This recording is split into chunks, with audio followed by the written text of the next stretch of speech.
नमस्कार, मैं doctor Yogeshwar Shukla, cancer surgeon Bhopal से।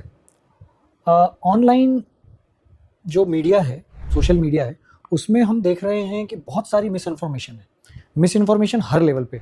अगर मैं कैंसर के लेवल पे बात करूँ तो कई बार बहुत दुःख होता है कि किस तरीके से क्वैकरी जिसे हम कहेंगे, यानी जो अनप्रूवन ट्रीटमेंट है, कई बार आयुर्वेद के नाम पे, कई बार नेचुरोपैथी के नाम पे, कई बार इलेक्ट्रोथेरेपी के नाम पे और ना जाने किस-किस तरीके से, ये बहुत फैली हुई है।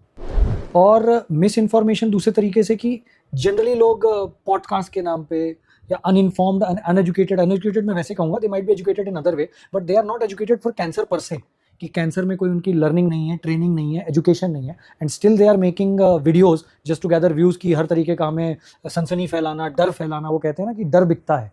तो कहीं ना कहीं जैसे अभी एक रिसेंट में बहुत घूम रहा है कि साहब ब्रेड खाने से कैंसर होता है, तो कहीं कोई कह रहा है तेल खाने से कैंसर होता है, कहीं कोई कहता है कि धूप में निकलने से कैंसर होता है। मतलब हर पॉसिबल चीज़ जो आप जीवन में करते हैं उसके बारे में आप सुनेंगे, सोचेंगे और हर जगह कहीं ना कहीं वीडियो मिल जाएगा कि साहब हर चीज़ से कैंसर होता है, तो करें क्या।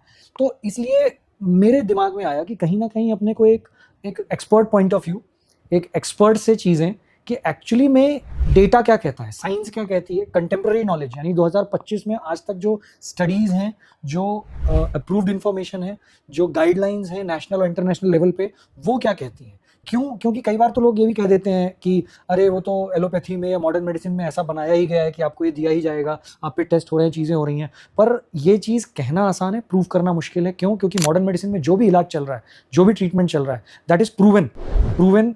मैं स्टडीज़ की बात करूँ तो it starts right from small animals to bigger animals to healthy humans to patients. तो मतलब एक पूरा स्टेज है, क्लिनिकल ट्रायल जिसे हम कहते हैं, 5 स्टेज का ट्रायल है। जब फाइनल ट्रायल में चीज़ें प्रूव होती हैं तभी गवर्नमेंट एजेंसीज, एफडीए, चाहे अपन यूएस की बात करें, इंडिया में ड्रग लाइसेंसिंग अथॉरिटी है, वो अप्रूव करती है कि क्या दवा देनी है, क्या दवा नहीं देनी है, क्या एक्चुअली में इलाज है, क्या इलाज नहीं है। इसलिए मैं कहूँगा जब भी ये सो कॉल्ड नेचुरोपैथी या सो कॉल्ड आयुर्वेदा या जो भी चीज़ें हैं, आप जो डब्बियाँ या दवाइयाँ मिलती हैं उसके पीछे लेवल में जाइए, क्या वो मेडिसिन के नाम पे बिक रही हैं या फूड सप्लीमेंट के नाम पे बिक रही हैं। 5-5 हज़ार, 15-15 हज़ार, 20-20 हज़ार की डब्बियाँ एक महीने की आती हैं। मैं जानता हूँ लोग लिखते हैं, पर वो सारा का सारा या तो फूड सप्लीमेंट के नाम पे बिक रहा है या सारा का सारा समथिंग लाइक हेल्थ सप्लीमेंट या न्यूट्रिशनल सप्लीमेंट के नाम पे बिक रहा है। कुछ भी दवा के नाम पे नहीं बिक रहा है। दवा के नाम पे क्यों नहीं बिक रहा है? क्योंकि दवा के नाम पे उसकी अप्रूवल नहीं है।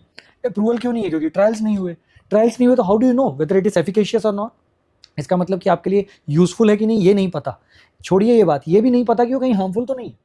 वी डोंट नो कितने उसमें क्या कंपोनेंट्स हैं। कई बार प्लांट ओरिजिन के कंपोनेंट्स हैं तो उससे कहीं कोई इन्फेक्शन होने के चांसेस तो नहीं है। कई बार हैवी मेटल के कंपोनेंट्स हैं, कई बार स्टेरॉइडल कंपोनेंट्स हैं, क्योंकि कोई उसमें क्वालिटी कंट्रोल नहीं है, कोई उसमें रेगुलेटरी अथॉरिटी नहीं है। इसलिए ये सब चीज़ें जो मिस इन्फॉर्मेशन, फेक न्यूज़ आप भाषा में कहें, ये जो फैली हुई है, ये कहीं ना कहीं हमको टारगेट करना चाहिए। क्योंकि एज डॉक्टर्स हमारी लाइबिलिटी केवल ट्रीटमेंट करना नहीं है, बीमारी को ठीक करना नहीं है, लोगों में अवेयरनेस लाना भी है कि क्या चीज़ सही है, क्या चीज़ गलत है, और वो भी एक प्रूवन वे में। तो हम इस चैनल पे, इस माध्यम से इस बारे में हमेशा बात करेंगे कि प्रूफ क्या है, इलाज क्या है, करना क्या चाहिए, गाइडलाइंस क्या कहती हैं, गवर्नमेंट क्या कहती है। इसी के लिए अगर आप चाहते हैं कि जो original authentic guideline based information है आप तक पहुंचती रहे, तो इस चैनल को सब्सक्राइब कीजिए, बेल आइकन को प्रेस करिए, जिससे कि इस रेगुलर वे में जब भी वीडियो पोस्ट होंगे आपको एक नोटिफिकेशन आएगा। धन्यवाद।